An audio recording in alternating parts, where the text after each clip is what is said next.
नमस्कार, मैं हूं जितेंद्र कुमार। कहते हैं ना कि सरकारी व्यवस्था में चीजें अपनी रफ्तार से आगे बढ़ती है। सुप्रीम कोर्ट के भीतर एसबीआई ने कहा था कि इलेक्टोरल बॉन्ड की रिपोर्ट देने के लिए, उसके नाम डिटेल्स देने के लिए आप हमें 30 जून तक का समय दे दीजिए। सुप्रीम कोर्ट ने जब लताड़ा तो एक दिन के भीतर भीतर जो है इलेक्टोरल बॉन्ड ने, किन लोगों ने बॉन्ड को खरीदा चंदा देने के लिए और किन को चंदा मिला, किस पॉलिटिकल पार्टी को चंदा मिला, सारी डिटेल्स, सारी जानकारी अब एसबीआई ने ईसीआई को यानी इलेक्शन कमीशन को सौंप दी है, ऐसी खबर आ रही है। और इस पूरे प्रकरण के भीतर क्या कुछ होता है, ये जैसे कि हम सबको पता है कि इसे 15 फरवरी को सुप्रीम कोर्ट की कॉन्स्टिट्यूशन बेंच ने कहा था कि आप 6 मार्च तक सारे डिटेल्स उठा करके इलेक्शन कमीशन को दे दीजिए, जितना भी डाटा आपके पास। और 13 मार्च को ईसीआई इलेक्शन कमीशन अपने वेबसाइट के ऊपर डाले और क्लिकेबल होना चाहिए। वो क्लिक होने के बाद पब्लिक को एक्सेस होना चाहिए, दिखना चाहिए, खुलना चाहिए। तो एसबीआई ने क्या किया है, एसबीआई 4 मार्च तक का वेट करता है। 4 मार्च को जाकर के सुप्रीम कोर्ट से बताता है कि हमारे पास में डाटा बहुत सारा है, डेटा मल्टीपल लोकेशन पे अलग अलग टेबल्स में है, उसको मैच करके हम इस समय सीमा के भीतर नहीं दे पाएंगे, इसलिए हमें 30 जून तक का समय दे दीजिए, मोहलत दीजिए। 30 जून का मतलब है कि ऑब्वियसली ये जो है, जो नई सरकार होगी वो शपथ ले चुकी होगी कहीं ना कहीं 2024 के लोकसभा चुनाव की, और मंत्रिमंडल भी सारी चीजें कहीं ना कहीं हो चुकी होगी। उसके बाद जो डाटा सामने आता, इसके खिलाफ जो है जो कंपटीशन जो याचिका करता थे एडीआर, वो जब गए जगदीप जो नाम उनका है, एडीआर जो चलाते हैं, और बत्रा है, आरटीआई एक्टिविस्ट है, जो याचिका के कंटेंट इस सुनवाई में काफी इस्तेमाल होता है, जो जानकारी जो निकलती है।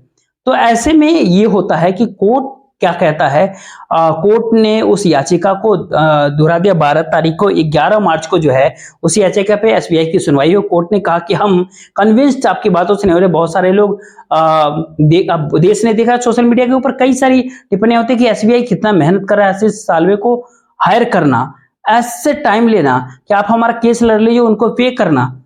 और ऐसे में सब कुछ होता है। एसबीआई सरकारी होती है, लिस्टेड होती है, उसके भीतर मेजोरिटी स्टेक तो भारत सरकार के होते, सॉलिसिटर जनरल से लड़वा लेते। लेकिन हरीश साल्वे कहते हैं ना कि एक वैसे हायर करना, ऐसे वकील को हायर करना, इतनी मेहनत करते हैं लेकिन अब तक डाटा नहीं निकाल पाते हैं। और ऐसे सबसे बड़ी बात है, सबसे ग्राहकों की संख्या भारतीय स्टेट बैंक के, दुनिया के बड़े बैंक में शामिल होता है। बैंकिंग सिस्टम को अगर समझेंगे तो कई सारे लोग, तो बैंक के भीतर काम करने वाले लोग, ये बात, बैंक के भीतर इतनी मेहनत होती है कि जो फंड्स है, अगर कोई कंपनी किसी को सैलरी देती है कि कहीं काम करता है, कौन दे रहा है, कौन ले रहा है, क्या एक लीगल एक्सचेंज होता है, ये सुनिश्चित करने का काम भी बैंक का ही होता है कि वो प्रॉपर चैनल के थ्रू आ रही है। सारी जानकारी आरबीआई को दी जाती। अगर टैक्स लैब में आता तो उनका पैड कार्ड पे रिफ्लेक्ट होने लगेगा। इसलिए बैंकिंग सेक्टर में इतने कंप्यूटर सर्वर इसलिए लगाया जाता है, लाखों कर्मचारी इसलिए रखे जाते हैं, क्योंकि पैसा लेना या देना क्राइम नहीं होता, लेकिन पैसे को लीगली तौर पर ही आप ले दे सकते हैं। किसी को ज्यादा दे रहे हैं तो उस पर टैक्स दीजिए, ये सारी व्यवस्थाएं देश में है। इसलिए बैंकिंग सिस्टम इंश्योर करता है कि लेने वाला और देने वाला कौन है। इलेक्टोरल बॉन्ड की अगर जो व्यवस्था है भारत देश के भीतर, पूरे इस सिस्टम को एग्री नहीं करता है। बैंक के थ्रू ही हो रहा है, एसबीआई के थ्रू ही हो रहा है, लेकिन उसके भीतर लेने वाला और देने वाला आप पता नहीं कर सकते। इसके खिलाफ एडीआर गई थी सुप्रीम कोर्ट, और फिर उसका डिसीजन सामने आता है। और जब सुप्रीम कोर्ट के पास में एसबीआई जब समय मांगा तो कोर्ट ने कहा दो बातें। एक ने डिसीजन के समय में कहा सूचना के अधिकार का उल्लंघन है, इलेक्टोरल बॉन्ड की व्यवस्था से हो रहा है, इसलिए आपको जानकारी देनी पड़ेगी। दूसरा, एसबीआई से एक सवाल किया कि हमारा फैसला आया था 15 फरवरी को, आप आए हैं 4 मार्च को, तो इस बीच में 26 दिन आप कह रहे हैं बहुत डेटा है, फिजिकल डेटा हमको स्कैन करना। तो आप समझिए कि 10,000 बॉन्ड है तो 3,000, 4,000, 5,000, आपकी प्रोग्रेस रिपोर्ट क्या होती है? उसके पास कोई जवाब नहीं होता। हरीश साल्वे जो रिप्रेजेंटेट कर रहे थे वाजपेयी की तरफ से, वो कोई जवाब नहीं दिए जाते हैं।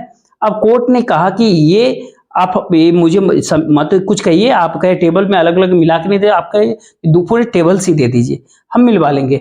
2 टेबल का मतलब होता है कि एक तरफ लेने वाले की जानकारी की, जो किसने इलेक्टोरल बॉन्ड को खरीदा, जो एसबीआई ने समय समय पे जारी किया है, और जिसने भी खरीदा है उनकी आप जानकारी दे दीजिए। और एक उदाहरण के तौर पे, और जो भी व्यक्ति खरीदा हो और किस पार्टी को पड़ा, तो उसके भीतर वो दोनों जो टेबल्स जो है, so CJI chief justice of India DY Chandrachud साहब ने कहा। अब जो स्टेट बैंक के जो प्रतिनिधित्व करते हुए हरीश साल्वे जो कह रहे थे कि हमें इतना दिन का समय दीजिए। उसमें कोर्ट ने कहा कि आपको जब मिलान नहीं हो रहा, डोटेबल से खरीदा किसने और दिया किसी को है, तो कोर्ट ने कहा कि हम कब आपको बोले कि मिला करके आपको देना है। तो ऐसे में क्रॉस मैच वगैरह जो है, जो भी है, इसको नहीं करने वो आप दे दीजिए और वो सब इलेक्शन कमीशन को दीजिए, उसको पब्लिक कर दीजिए और ये पब्लिश होना है। तो यहाँ पर जो कि बहाने बना रहे थे एसबीआई की तरफ से, जो हरीश साल्वे थे, एसबीआई एक वित्तीय संस्थान थे, वो एंड ऑफ वर्किंग डे 12 मार्च को, जब एसबीआई के 5 बजे तक जो उसका टाइम टेबल खत्म होता है बिजनेस, उससे पहले आपको देना होगा। तो एसबीआई ने जैसे सुबह से शाम तक का समय लिया, जो पूरी खबर जो टीवी के ऊपर चल रही थी, और उस शाम के समय बिल्कुल खत्म होते होते ये पूरा डेटा दे दिया। और ये जो भारत के चुनाव आयोग के पास इलेक्शन कमीशन को 2 दिन में पब्लिश करना है, यानी 15 मार्च तक पब्लिश करना है। चुनाव आयोग को भी सुनिश्चित करना है जो 15 मार्च के एंड ऑफ वर्किंग डे जो है, उस समय शाम 5 बजे तक, 5 बजे से पहले, 15 मार्च 2024 को 5 बजे से पहले चुनाव आयोग को इस डेटा को पब्लिश करना है, इलेक्टोरल बॉन्ड्स को, जो किसने खरीदा और किसने बेचा, जो भारतीय स्टेट बैंक की तरफ से जो डेटा मुहैया कराया गया। जिस डेटा को देने के लिए सुप्रीम कोर्ट से जो भारतीय स्टेट बैंक की तरफ से जो प्रतिनिधित्व कर रहे थे हरीश साल्वे, वो 30 जून तक का जो समय मांग रहे थे, इसके ऊपर मतलब ये क्या पूरे खेल होती है। आप जानकारी आरटीआई से बहुत सारे खबरें जो निकाले, और एक एक्टिविस्ट है, सामाजिक कार्यकर्ता, एक उनका नाम मैं भूल रहा हूं, उनका भी कहना होता है कि एसबीआई जैसे जिम्मेदार संस्था है, वो एक प्रोफेशनल बैंक हो ही नहीं सकता कि उनके पास क्लिकेबल डेटा ना हो। अब बहुत अच्छी जानकारी, सारी जानकारी एक जगह एग्जिस्ट करती है, और भारतीय स्टेट बैंक को देना में इतना समय नहीं लगेगा। जो कह रहे हैं, एक बत्रा का कहना है कि मिलाना संभव नहीं है, मुश्किल है, ये है। वो कहा है कि डाटा ट्रेसेबल है, एसबीआई चाहता दे सकता था, लेकिन एसबीआई का तर्क होता है कि हमने अलग अलग स्टोर किया है, फिजिकली स्टोर किया है।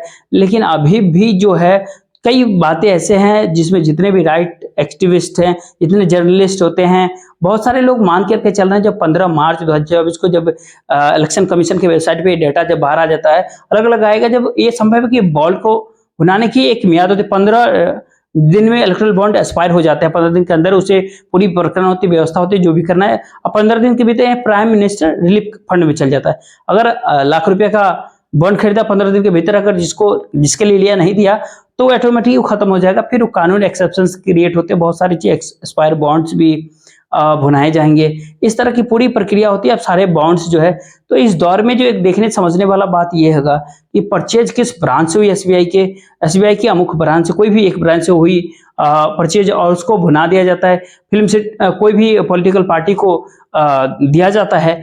तो ऐसे में जो स्टडी करने वाला, जो रिसर्च करने वाले लोग हैं, वो इस बात को समझ पाएंगे कि ये इलेक्ट्रल बॉन्ड इधर खरीदा गया, इस बैंक से खरीदा गया, और ये रकम जो है फलाने पॉलिटिकल पार्टी को दी गई, यानी इन 15 दिनों के भीतर ही अमुक व्यक्ति के पास चला गया, ये चाहे कोई भी राजनीतिक दलों, किसी भी पॉलिटिकल पार्टी हो। तो ऐसे में कुछ पैटर्न समझने को मिल जाएगा, इस बात से ये पता चल जाएगा। ये तो सीधी सीधी बात होगा, लेने वाला कौन है, देने वाला कौन है।